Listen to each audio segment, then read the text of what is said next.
I am Andrew, 34 years old, an ordinary man with a stable job and a seemingly perfect marriage. My wife, Elizabeth, has always been the person I trusted and loved for the past 7 years, until when things started to fall apart. The evening began as usual. I returned home from a long day at the office, exhausted but pleased to finally be able to rest. Our small two-story suburban house was unusually quiet, partly because my wife, Elizabeth, was often away at this hour. She had a habit of attending evening yoga classes, and I usually spent that time watching TV or reading. But as soon as I entered the house, a strange sense of unease began to take over. First, there was silence.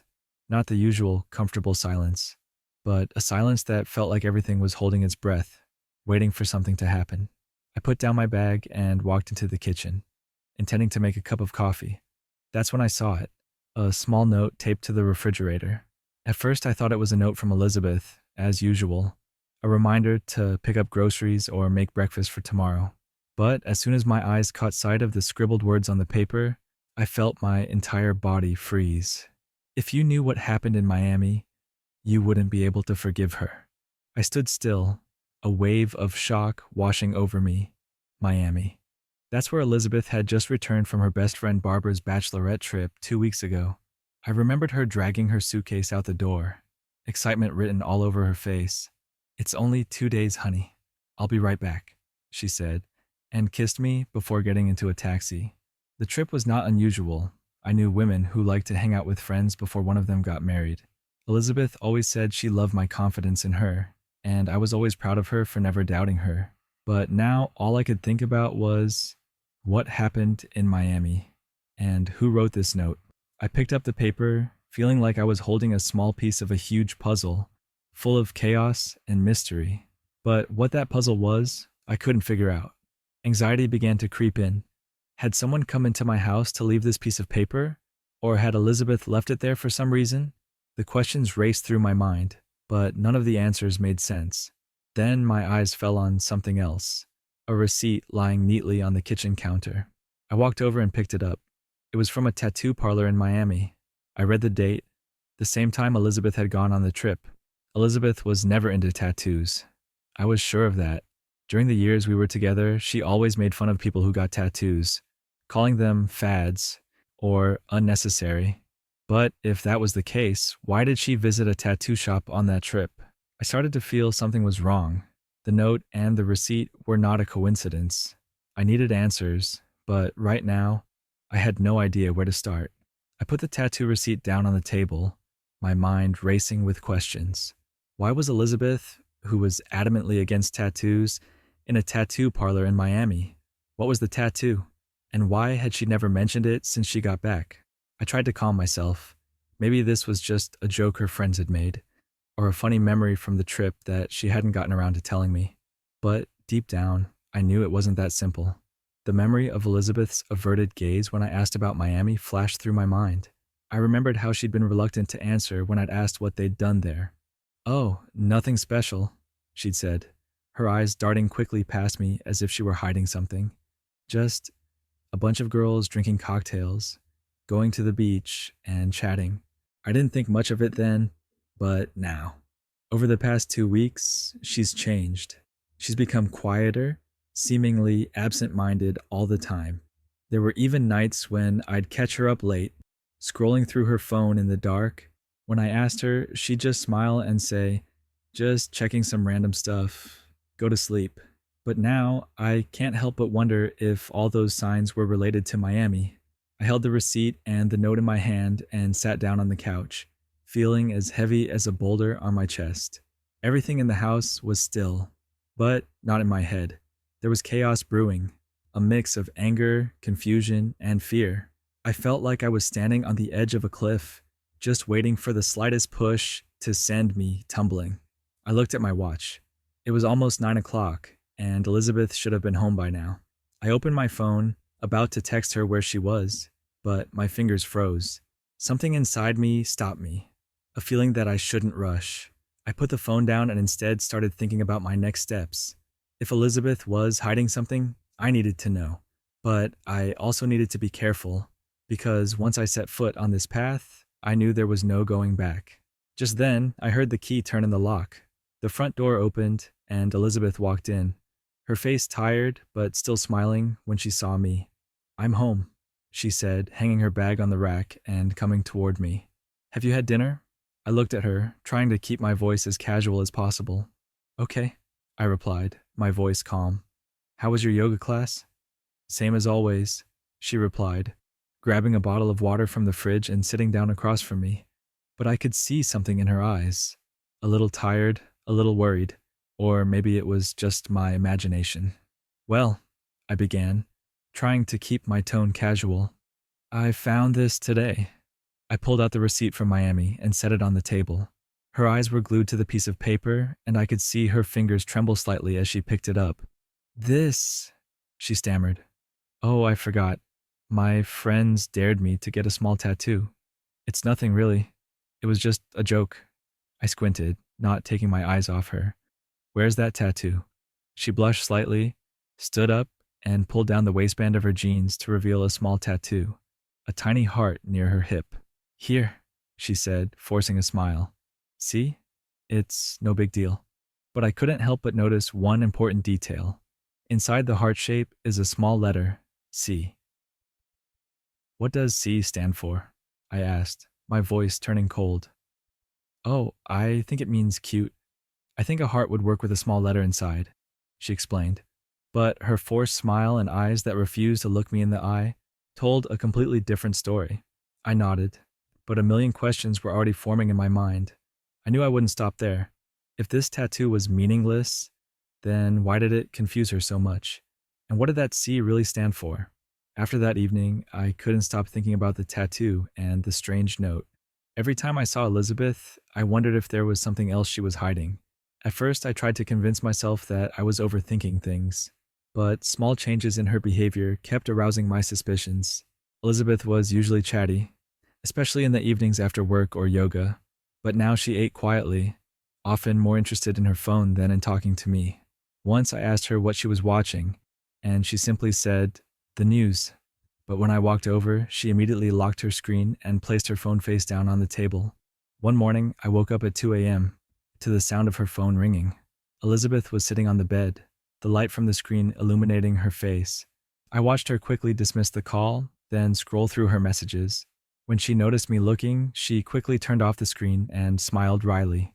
"Nothing, just a few messages from Barbara." But the smile couldn't hide her averted eyes and slightly shaking hands. I started to notice more. Elizabeth now rarely sat next to me when we watched movies.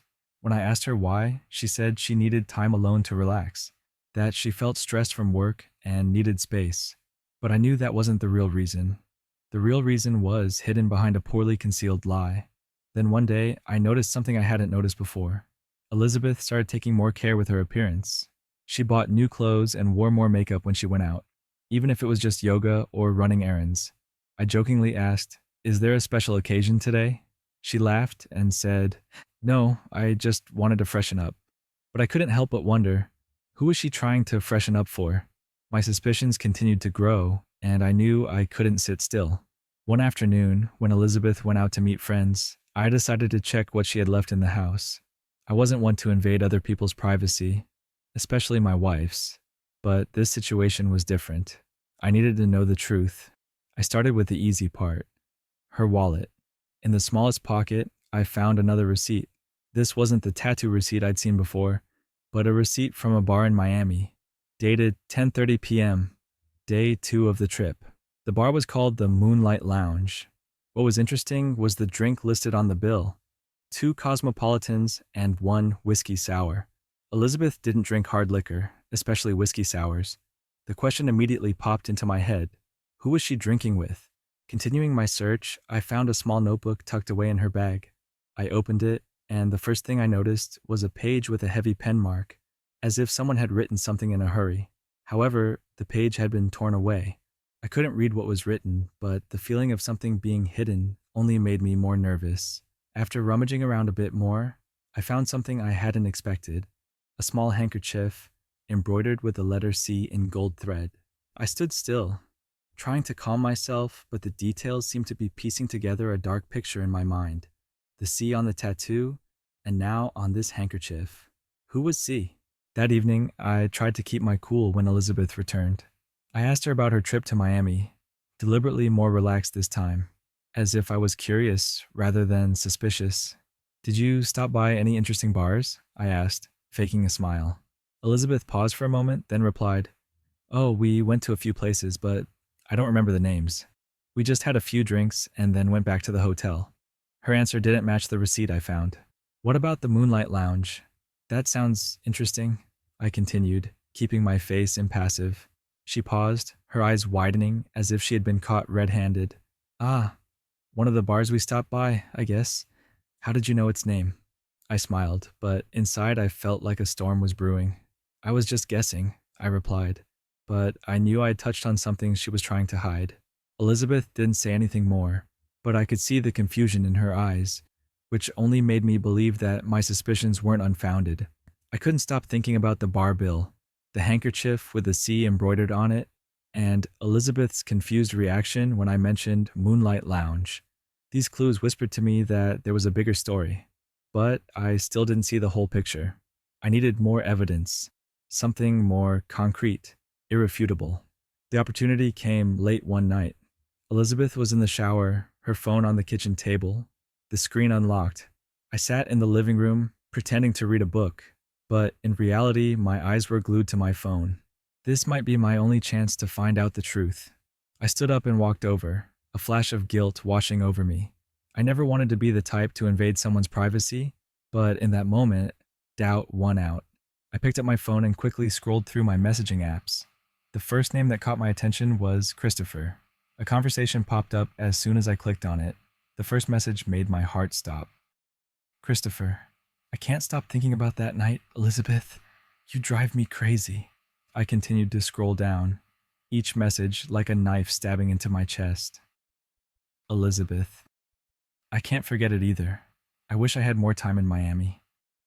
Christopher, your tattoos are so sexy. I can't wait to see you again. The tattoo. That tattoo. A little heart with a C inside. She said it was cute and meant for me. I could barely breathe as I continued scrolling through. The messages became more and more intimate. Christopher was not just a friend or a casual acquaintance. He was someone Elizabeth had devoted her time and affection to during that trip. What really broke me were the photos and videos that were sent back and forth. One was of Elizabeth in a red dress, posing in front of a full-length mirror. Not at home, but in a hotel room. The video was short and blurry, but enough for me to make out the two of them sitting together on the bed, laughing and raising glasses of wine. I don't know how long I stood there, my heart pounding, my eyes glued to the screen. I couldn't believe that the woman I loved and trusted the most had betrayed me so blatantly. Just as I was about to copy these messages to my phone, I heard the water turn off in the bathroom. Elizabeth was coming out. I quickly put the phone down on the table, returned to the sofa, and tried to calm myself, even though my mind was about to explode. Elizabeth walked into the living room, her hair still wet, smiling softly as if nothing had happened. "Aren't you going to bed yet? It's late," she said, as softly as ever. I looked at her, feeling both anger and hurt, but I knew I couldn't explode right now. I needed more time to process everything, and most of all, I needed to make a plan. "Yeah, I just finished reading. I'm going to bed now," I replied, my voice so calm it surprised even me. Elizabeth smiled, unaware of the fact that my world had just completely collapsed. That night I lay in bed, staring at the ceiling, images and text messages from Elizabeth's phone playing over and over in my head. What I'd just witnessed was more than a simple betrayal. It was a complete breach of the trust I had placed in her over the years. Every word she had said, every smile that had made me trust her, was now distorted and full of lies. I tried to keep my breathing even, so Elizabeth wouldn't notice what was wrong. She was lying next to me, her back to me, her phone on the bedside table in defiance. I wanted to snatch it away now, confront her, force her to tell the truth, but I knew that wouldn't solve anything. Confronting her now would only lead to denial, and worse, she would have time to destroy the evidence. I need a plan. The next morning, Elizabeth left the house earlier than usual, saying she had an important meeting. As soon as the door closed, I jumped up and sprang into action. I opened my computer and backed up all the messages, photos, and videos from her phone that I had taken the night before. Each file was carefully saved, clearly named to ensure that I didn't miss anything. Next, I called my lawyer, an old friend I trusted. "I need to see you right away," I said, my voice firm. At noon, I sat in the lawyer's office and told him the whole story. He sat quietly listening, then put his hands on the table, his eyes full of sympathy. "Andrew, I'll help you, but you need to stay calm. The most important thing now is to protect your assets before everything is exposed." We started making detailed plans. Bank accounts, joint assets, and everything I had worked hard to acquire were all reviewed. I didn't want Elizabeth to take anything away from me after all she had done. When Elizabeth came home that evening, I was prepared to confront her, but not in an angry or accusatory way. At least not yet. I needed more information, more clarity about the seriousness of her relationship with Christopher. "You're back," I said, trying to keep my voice calm. "How was your day?" She smiled, but there was something unnatural about her smile. "It's normal. Work's been a bit busy lately." I nodded, trying to keep the conversation going. "I was just looking at the pictures from your Miami trip. I think you had a great time." Elizabeth paused, her eyes searching. "Oh, right. I thought I told you everything, didn't I?" I smiled, looking straight at her. "Yeah, but I still want to hear more. Who knows? Maybe you forgot some interesting details." She evaded the question, quickly changing the subject. But I saw worry in her eyes. She knew I was suspicious, but she didn't realize that I already had the whole truth in my hands. That night, after Elizabeth went to bed, I sat in my office, the light from my computer screen shining on my tense face. What I had gathered was enough to prove her betrayal. But the biggest question remained: what should I do next? The most painful part for me was not losing Elizabeth, but losing her image in my heart, the woman I loved and trusted the most. That morning, I woke up with a feeling I couldn't name. It was a mixture of determination, anger, and pain that had been bottled up for days. I looked to my side and saw Elizabeth still sleeping, her face peaceful, as if nothing had happened. But for me, everything I believed in had collapsed. I can't live this lie any longer. It's time to confront it, to bring it all out into the open. But I don't want to just confront it with words. I need to do it solidly, with all the evidence in hand. When Elizabeth woke up, I was already sitting at the kitchen table, with my laptop, her phone, and a printout of the messages and pictures I collected in front of me. She walked in, slightly surprised to see me, but trying to act casual. "You're up early?" she asked, her voice as gentle as ever. I looked at her, trying to keep my composure, but my voice was stern. "We need to talk, Elizabeth." She paused, a hint of worry in her eyes. "What's wrong? You look serious." I pressed a button on my computer, and the screen showed the messages between her and Christopher that I had backed up. She stared at the screen, her expression changing instantly, from surprise to confusion, and finally to panic.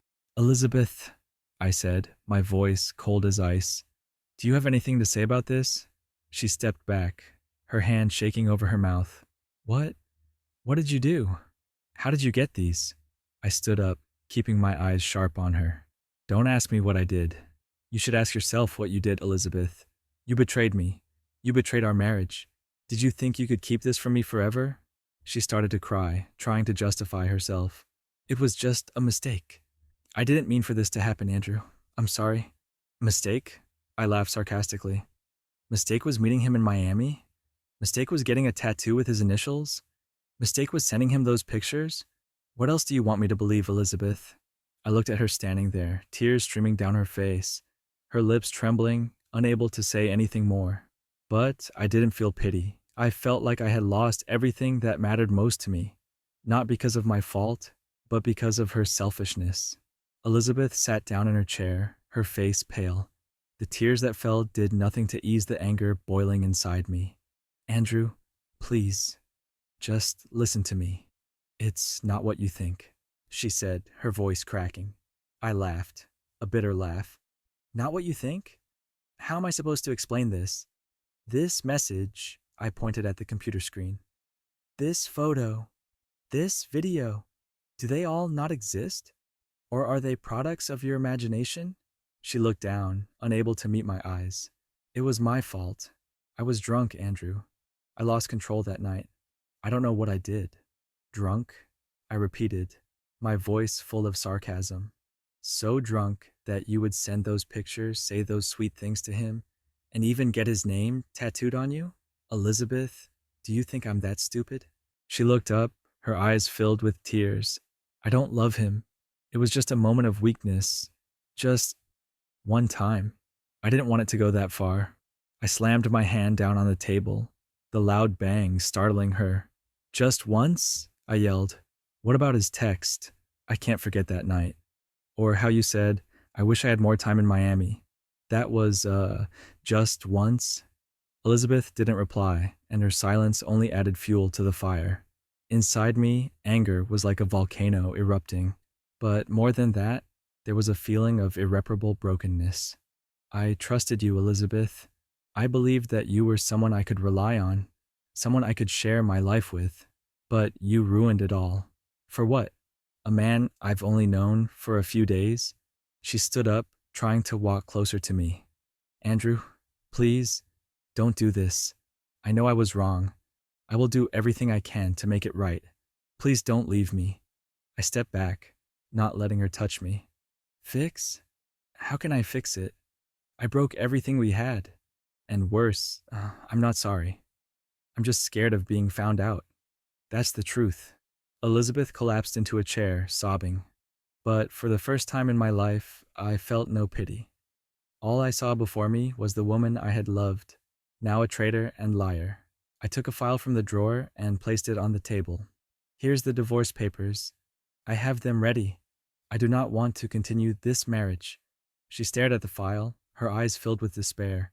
Andrew, please, don't do this. We can get through this. Just give me a chance. There are no more chances, Elizabeth. You chose this path, and now you must pay the price. Elizabeth sat motionless, her hands shaking as she reached for the divorce papers. I could see the fear and desperation on her face, but that didn't change my mind. Everything I had ever believed in and built with her was destroyed in a few messages, a few pictures. There was no turning back. Andrew, please, she said through sobs. I know I did wrong, but I can't lose you. I'll do anything to make it up to you. Whatever you want, just don't leave me. I stood up straight, my eyes cold as ice. Elizabeth, you had your chance. Not only did you deceive me, you did it on purpose. Every message, every action you took was planned. You even tattooed him on yourself and came back here pretending nothing happened. How can I forgive you for that? She cried louder, as if trying to soften me. But inside me, there was only determination. I had spent too much time wondering what I had done wrong, blaming myself. Now I understood. It wasn't my fault. It was her selfishness and betrayal. I don't just want a divorce, I said, my voice low but firm. I want everyone to know the truth. You played with my trust, but you can't play with the truth. Your family, your friends, everyone will know what you did. She looked at me, her eyes wide with fear. Andrew, no. Don't do this. Please. This is just between us. Don't embarrass me in front of everyone. I beg you. I took out my phone and typed a few messages. It's too late, Elizabeth. I sent them the proof. They'll know who you really are and what happened on that trip to Miami. She jumped up from her chair, trying to grab the phone from my hand, but I quickly backed away. You can't stop me anymore. You had the chance to tell the truth, but you chose to lie. Now, the truth will speak. Elizabeth collapsed, sobbing helplessly. Andrew, I beg you. I don't know what I've done. I just want things to go back to the way they were. I looked at her, for the first time feeling a little regret, but not regret for losing her, but regret for the image of the woman I once loved, now only a shadow of betrayal. Elizabeth, you can regret it all you want, but it won't change anything. We're over. I turned and walked away, leaving her there with all her heart broken. I knew this was not an easy ending, but it was necessary. No one can live in a relationship where trust has completely disappeared.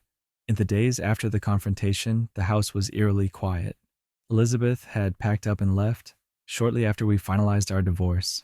I stood in the living room, looking at the empty space where her things had once stood, a framed photo, some of her favorite plants, and the little pieces that made up our lives together.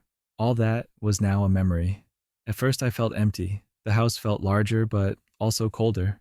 Every time I walked into the kitchen or bedroom, I saw faint traces of a life I thought would last forever.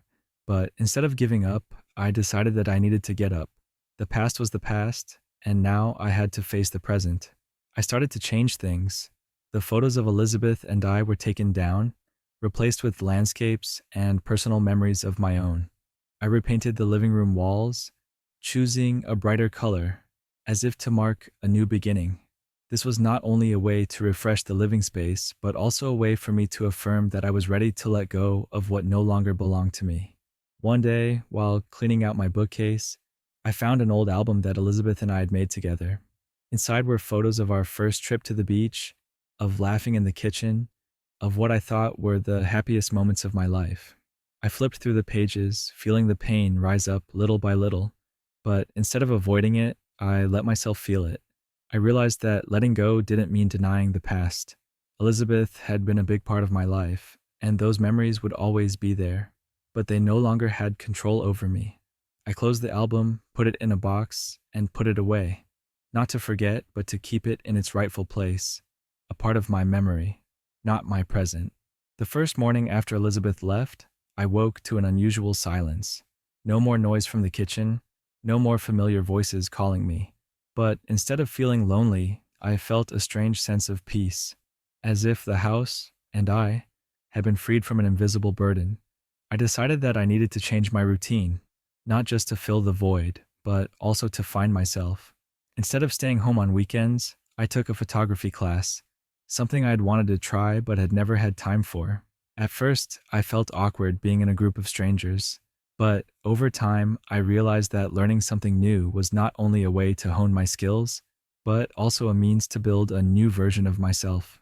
In the following weeks, I started taking better care of my health. I joined a gym near my house, not just to improve my appearance, but to release negative emotions. Every time I ran on the treadmill, sweating through my shirt, I felt lighter. Step by step, I felt my strength returning, both physically and mentally. One of the most important moments in this new journey was when I met Sophia, a fellow photography classmate. She had a bright smile and compassionate eyes. We started talking, at first just about photography techniques, but gradually the conversations became more personal. I told her about Elizabeth, about what had happened, and about how I was trying to move on. Instead of pitying me, Sophia encouraged me to look at the positive. "You got out of a toxic relationship," she said, "and now you have the opportunity to do things your own way." I realized she was right. My life was no longer bound by lies or betrayals. I was free to decide what I wanted, where I wanted to go, and what I wanted to do. It was both terrifying and exhilarating. Months later, looking back on my journey, I feel grateful, not for the pain Elizabeth caused me, but for the truth it forced me to face, to change and grow. I am no longer the man I once was, the man who put all his trust and love in the wrong place. I am now a better version of myself. One evening, as I sat in my now adorned living room, I received a text message from an unfamiliar number. It was Elizabeth. "Andrew, I'm sorry for everything. I hope you're happy."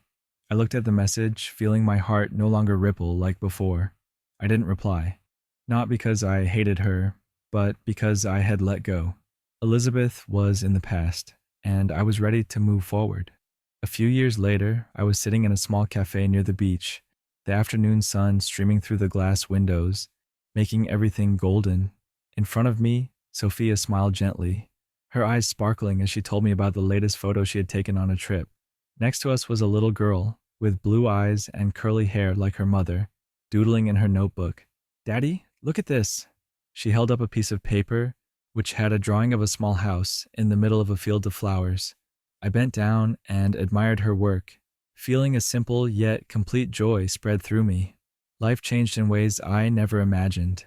After meeting Sophia, everything inside me seemed to heal little by little. She was not only my companion, but also my light that helped me get through my darkest days.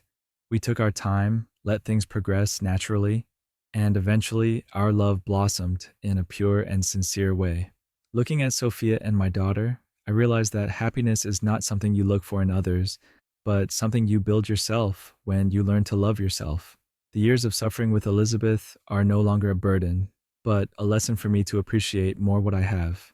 That evening, as we walked along the beach together, our daughter's laughter ringing in the wind, Sophia took my hand and whispered, "I don't know what you've been through before, but I know one thing. I'm so grateful that we found each other." I squeezed her hand, smiling. "Me too, Sophia. In the end, it all led me here, to you and the baby, and I couldn't be happier." Standing in the sunset with my little family, I felt a real sense of peace. This was not the end of a story, but the beginning of a new chapter, a chapter filled with hope and love.